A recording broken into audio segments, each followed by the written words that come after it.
নমস্কাৰ এই মুহূৰ্তত আহি পৰিছে সন্ধিয়াৰ কেইবাটাও গুৰুত্বপূৰ্ণ খবৰ। আজি হৈছে ৩০ জুন। ১ জুলাইৰ পৰা দেশত সলনি হ'ব কেইবাটাও নতুন নিয়ম। লাখ লাখ কৃষকৰ একাউণ্টত সোমাব ২০০০ কোটি টকা। PM কিষাণৰ ২০ নম্বৰ কিস্তিক লৈ কেইবাটাও গুৰুত্বপূৰ্ণ খবৰ আহি পৰিছে। লগতে লাখ লাখ অৰুণোদয় হিতাধিকাৰীৰ বাবে এটা ভাল খবৰ। অৰুণোদয় 3.0 যদি আপুনি আবেদন কৰিছে 10 জুলাইত লাখ লাখ মহিলাৰ একাউণ্টত সোমাব ১২৫০ টকাকৈ। যদি আপোনাৰ ৰেচন কাৰ্ড নাই নতুনকৈ ৰেচন কাৰ্ডৰ বাবে কৰিব পাৰিব আবেদন। মুখ্যমন্ত্ৰী ডক্টৰ হিমন্ত বিশ্ব শৰ্মাই ৰেচন কাৰ্ডক লৈ কেইবাটাও গুৰুত্বপূৰ্ণ সিদ্ধান্ত গ্ৰহণ কৰিছে। লগতে গোটৰ মহিলাৰ একাউণ্টত সোমাব ১০,০০০ কোটি টকা।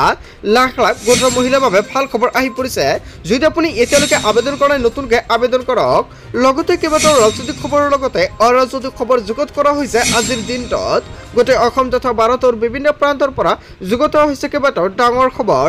এনেবোৰ খবৰ নিতৌ পাই থাকিবলৈ চেনেলটি ছাবস্ক্ৰাইব কৰি ভিডিঅ'টো এটা লাইক কৰিবলৈ নাপাহৰিব। আজিৰ আমাৰ প্ৰথম গুৰুত্বপূৰ্ণ খবৰ হৈছে অসমবাসীৰ বাবে এটা ডাঙৰ খবৰ। PM কিষাণৰ ধনক লৈ ডাঙৰ খবৰ আহি পৰিছে। PM কিষাণক লৈ জৰুৰী নিৰ্দেশনা জাৰি কৰিছে চৰকাৰে। এইবাৰ বহু কৃষক PM কিষাণৰ ধন নাপাব। PM কিষাণৰ ২০ নম্বৰ কিস্তিৰ পৰা বহুতো কৃষকৰ নাম কৰ্তন কৰা হৈছে। কোন কোন কৃষকৰ টকা নাপাব তাক লৈ কেইবাটাও গুৰুত্বপূৰ্ণ সিদ্ধান্ত গ্ৰহণ কৰিছে কেন্দ্ৰ চৰকাৰে। PM কিষাণৰ ধন পাবলৈ কৰিব লাগিব কেইবাটাও গুৰুত্বপূৰ্ণ কাম। এইবাৰ ধন লাভৰ পৰা বঞ্চিত হ'ব ৭ প্ৰকাৰৰ কৃষক আৰু ৭ প্ৰকাৰৰ কৃষকৰ নাম কৰ্তন কৰা হৈছে তালিকাৰ পৰা। কোন কোন কৃষকে লাভ নকৰিব PM কিষাণৰ ধনৰাশি। এটা পৰিয়ালৰ এজন ব্যক্তিহে পাব PM কিষাণ আঁচনিৰ সুবিধা। যদি ২জন বা ৩জনৰ সুবিধা পাই আছে তেনে ক্ষেত্ৰত সকলৰ নাম কৰ্তন কৰা হ'ব। PM কিষাণৰ ধন পাবলৈ হ'লে নিজৰ খেতি মাটি থাকিব লাগিব। আনৰ মাটিত খেতি কৰা লোকসকলে নাপাব PM কিষাণ আঁচনিৰ সুবিধা। PM কিষাণৰ ধন লাভ কৰিবলৈ হ'লে সকলো কৃষকৰ কৰিব লাগিব EKYC আৰু EKYC বাধ্যতামূলক কৰা হৈছে। EKYC আৰু ভূমি পৰীক্ষণ নকৰাসকলে নাপাব PM কিষাণৰ ধনৰাশি। PM কিষাণৰ প্ৰতিজন হিতাধিকাৰীৰ বাবে কেন্দ্ৰীয় চৰকাৰৰ ফালৰ পৰা গুৰুত্বপূৰ্ণ সিদ্ধান্ত গ্ৰহণ কৰা হৈছে। লগতে জুলাই মাহৰ প্ৰথম সপ্তাহতে দেশৰ কোটি কোটি কৃষকৰ একাউণ্টত ২০ নম্বৰ কিস্তি ২০০০ আৰু ৪০০০ কোটি টকা সোমাই দিব। চৰকাৰী চাকৰিয়ালৰ পৰিয়ালৰ লোকসকলে নাপাব PM কিষাণৰ ধন। PM কিষাণৰ ধনক লৈ ডাঙৰ খবৰ আহি পৰিছে। চৰকাৰে নতুন তালিকা প্ৰকাশ কৰিছে। প্ৰথমতে চাওক তালিকাত আপোনাৰ নাম আছে নে নাই। তালিকাত নাম থাকিলে আপোনাৰ একাউণ্টত ২ৰ পৰা ৪০০০ কোটি টকা প্ৰদান কৰিব। PM কিষাণৰ প্ৰতিজন হিতাধিকাৰীৰ যদি একাউণ্টৰ কিবা সমস্যা আছে অতি শীঘ্ৰে সমাধান কৰক। কেন্দ্ৰীয় চৰকাৰৰ ফালৰ পৰা কোনো ধৰণৰ আপডেট প্ৰকাশ কৰা নাই। যেতিয়া আপডেটটো প্ৰকাশ কৰিব নিশ্চয় জানিব পাৰিব এইটো চেনেলৰ জৰিয়তে। তাৰ বাবে সকলোৱে আগতীয়াকৈ চেনেলটি ছাবস্ক্ৰাইব কৰি ৰাখিব। লগতে ভিডিঅ'টো এটা লাইক কৰি দিব। তাৰপিছত অসমবাসী ৰাজুক জনাইছো আমাৰ পৰৱৰ্তী খুবেই গুৰুত্বপূৰ্ণ খবৰ। লগতে ডাঙৰ খবৰ লাখ লাখ লোকৰ বাবে ডাঙৰ খবৰ আহি পৰিছে। কালি হৈছে ১ জুলাই। কালিৰ পৰা দেশত সলনি হ'ব কেইবাটাও নতুন নিয়ম যাৰ ফলত প্ৰভাৱ পৰিব আপোনাৰ পকেটত। লগতে দৈনন্দিন জীৱনত কেইবাটাও গুৰুত্বপূৰ্ণ নিয়ম সলনি হ'বলৈ গৈ আছে। ১ জুলাইৰ পৰা আহিব ৭টাকৈ নতুন নিয়ম। ৰন্ধন গেছৰ পৰা আৰম্ভ কৰি ATM-লৈকে আহিব পৰিৱৰ্তন। সলনি হ'ব পাৰে ৰন্ধন গেছৰ মূল্য। আপুনি আপোনাৰ গাঁও বা অঞ্চলত ৰন্ধন গেছ কিমান টকাকৈ ক্ৰয় কৰে ১ টকা বেছি ল'লে দিব পাৰিব আপুনি অভিযোগ। ATM-ত টকা উলিওৱাৰ ক্ষেত্ৰতো আহিব নতুন নিয়ম। যদি আপুনি ATM কাৰ্ড ব্যৱহাৰ কৰে তেনে ক্ষেত্ৰতো আপোনাৰ বাবে নতুন নিয়ম সলনি হ'বলৈ গৈ আছে। বা আপুনি গুগল পে' ফোন পে' বা পে'টিএম ব্যৱহাৰ কৰে নেকি তেনে ক্ষেত্ৰতো আপোনাৰ বাবে সলনি হ'ব বহুকেইটা নতুন নিয়ম। ৩০ জুনৰ পৰা UPI লেনদেনত সলনি হ'ব বহুকেইটা নিয়ম। NPCIয়ে ঘোষণা কৰিছে বহুকেইটা নতুন নিয়ম। ইয়াৰ পৰা ধনৰ লেনদেনৰ সময়ত ধন লাভ কৰা একাউণ্টৰ গৰাকীৰ প্ৰকৃত নাম উপলব্ধ হ'ব। লেনদেনত হোৱা দুৰ্নীতি ৰোধৰ বাবে অনা হৈছে এই নতুন নিয়ম। ইয়াৰ পূৰ্বে ফোনত যি নামত ছেভ কৰি ৰখা হৈছিল সেই নামতে দেখা পোৱা গৈছিল। কিন্তু এতিয়াৰ পৰা ধন লাভ কৰা লোকজনৰ বেংক একাউণ্টত থকা নামহে দেখা পোৱা যাব। ৰন্ধন গেছৰ দামৰ ক্ষেত্ৰতো আহিব কঠোৰ নিয়ম। ৰন্ধন গেছৰ দাম নিৰ্ধাৰিত মূল্যতকৈ ১ টকা বেছি ল'ব নোৱাৰিব। দাম বেছি ল'লে দিব পাৰিব আপুনি অভিযোগ। ৰন্ধন গেছ বুকিং কৰাৰ পিছত মেছেজ আহিছে নে নাই আপুনি নিশ্চিত কৰক। কিয়নো চিলিণ্ডাৰ ডেলিভাৰী দিয়াৰ সময়ত আপুনি দিব লাগিব DSC নম্বৰ। কেৱল এয়াই নহয় ৰেলৰ তৎকালীন টিকেট বুকিঙতো লাগিব এতিয়াৰ পৰা OTP। নতুনকৈ পান আধাৰ আপডেটৰ বাবে কেইবাটাও গুৰুত্বপূৰ্ণ আপডেট প্ৰকাশ পাইছে। লগতে নতুন পান কাৰ্ড আবেদনত ক্ষেত্ৰতো লাগিব এতিয়া আপোনাৰ আধাৰ কাৰ্ড। যদি আপুনি নতুনকৈ পান কাৰ্ড আবেদন কৰিবলৈ যায় তেনে ক্ষেত্ৰত আধাৰ কাৰ্ডটো আপোনাৰ বাধ্যতামূলক লাগিবই। আধাৰ কাৰ্ড নহ'লে পান কাৰ্ড আপুনি নাপাব।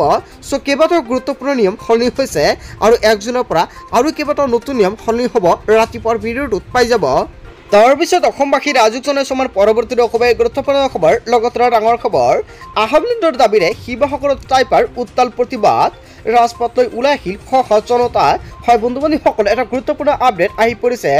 ৭৪ শাসন আৰু জনজাতিকৰণৰ দাবীৰে উত্তাল প্ৰতিবাদ শিৱসাগৰৰ ৰাজপথত। আসামলেণ্ডৰ দাবীৰে সাব্যস্ত কৰিছে তীব্ৰ প্ৰতিবাদ। দাবী মানি নল'লে ২০২৬ত ইয়াৰ ফল ভুগিব লাগিব চৰকাৰে, এনেকুৱাকৈ হুংকাৰ প্ৰদান কৰিছে। ইয়াৰ বিষয়ত জনতাই কি ক'ব? যদি জনতাৰ কিবা মন্তব্য কৰিব লগা থাকে আপোনালোকৰ মন্তব্যটো নিশ্চয় কমেণ্ট কৰি জনাই দিব। তাৰপিছত অসমবাসী ৰাজুক জনাইছোঁ আমাৰ পৰৱৰ্তী খুবেই গুৰুত্বপূৰ্ণ খবৰ, লগতে ডাঙৰ খবৰ। কাগজে পত্ৰই আমি ভাৰতীয়, জনতাৰ কান্দন, ৩০ বছৰ ধৰি আমি ইয়াত আছোঁ বুলি মন্তব্য কৰিছে। আমাক ইয়াতে থাকিবলৈ দিয়ক বুলি এনেকুৱাকৈ কান্দি কান্দি মন্তব্য কৰিছে। আমি দুখীয়া মানুহ এনেকৈ থাকিম, নতুনকৈ মাটি কিনিবলৈ আমাৰ টকা নাই। হয় বন্ধু বান্ধৱীসকল, আমি দুখীয়া মানুহ, আমি কেনেকৈ থাকিম আৰু মোক এনেকৈ থাকিবলৈ দিয়ক বুলি মন্তব্য কৰিছে জনতাই। নতুনকৈ মাটি কিনিবলৈ আমাৰ টকা নাই। নলবাৰীত উচ্ছেদিতৰ বিননি, কান্দি কান্দি প্ৰশাসনক অনুৰোধ জনাইছে উচ্ছেদিতই। এটা ডাঙৰ খবৰ, এটা গুৰুত্বপূৰ্ণ খবৰ আহি পৰিছে।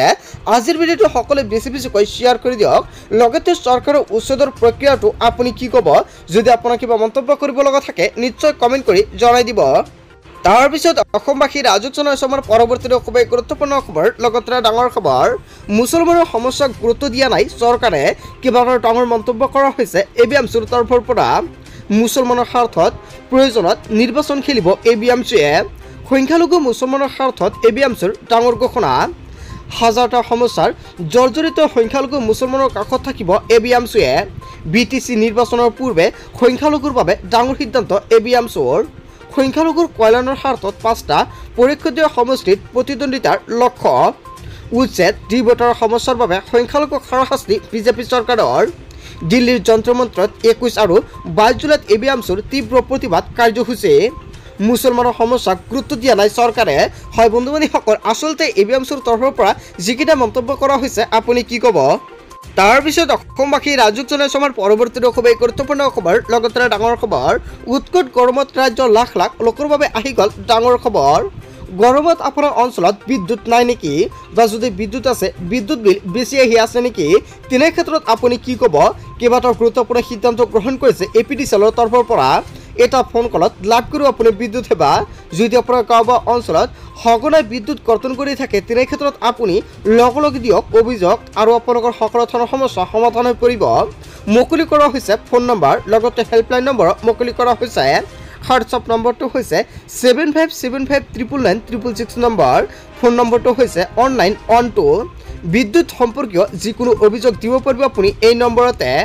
যিকোনো অভিযোগ দিব পাৰিব আপুনি। আৰু এইকেইটা নম্বৰ এতিয়া আপুনি ছেভ কৰি ৰাখক আপোনাৰ মোবাইল ফোনত। ৰাজ্যৰ বিদ্যুৎ বিভাগে মুকলি কৰিছে এই ফোন নম্বৰ। লগতে যদি আপোনাৰ বিদ্যুৎ বিল বেছি আহিছে তথাপি আপুনি অভিযোগ দিব পাৰিব। তাৰপিছত অসমবাসী ৰাজুক জনাইছোঁ আমাৰ পৰৱৰ্তী খুবেই গুৰুত্বপূৰ্ণ খবৰ, লগতে ডাঙৰ খবৰ। ভাৰতবৰ্ষখন তোমালোকৰ পৈতৃক সম্পত্তি নহয়, কেইবাটাও ডাঙৰ মন্তব্য কৰা হৈছে। ভাৰতবৰ্ষত হিন্দুৰ সমানে অধিকাৰ আছে মুছলমানৰো। দেশৰ স্বাধীনতাৰ বাবে সৰ্বোচ্চ বলিদান দিছিল মুছলমানসকলে। মুছলমানসকলৰ পূৰ্বপুৰুষে দান কৰা মাটি কাঢ়ি নিব বিচাৰিছে এতিয়া বিজেপিয়ে। ৱাকাফ আইনক লৈ বিহাৰৰ পাটনাত উত্তাল প্ৰতিবাদ। আৰু প্ৰতিবাদত অংশ লৈ আৰজেডিৰ নেতা তেজস্বী যাদৱৰ হুংকাৰ। ভাৰতবৰ্ষখন তোমালোকৰ প্ৰত্যেক সম্পত্তি নহয় বুলি হুংকাৰ প্ৰদান কৰিছে। হয় বন্ধু বান্ধৱীসকল, কেইবাটাও গুৰুত্বপূৰ্ণ আপডেট প্ৰকাশ পাইছে আজিৰ দিনটোত। ইয়াৰ বিষয়ে জনতাই কি ক'ব? গোটেই অসম তথা ভাৰতৰ বিভিন্ন প্ৰান্তৰ পৰা যুগুত হৈছে কেইবাটাও ডাঙৰ খবৰ। এনেবোৰ খবৰ নিতৌ পাই থাকিবলৈ চেনেলটি ছাবস্ক্ৰাইব কৰি ভিডিঅ'টো এটা লাইক কৰিবলৈ নাপাহৰিব। চ' থেংক ইউ ফৰ ৱাচিং ফুল ভিডিঅ'।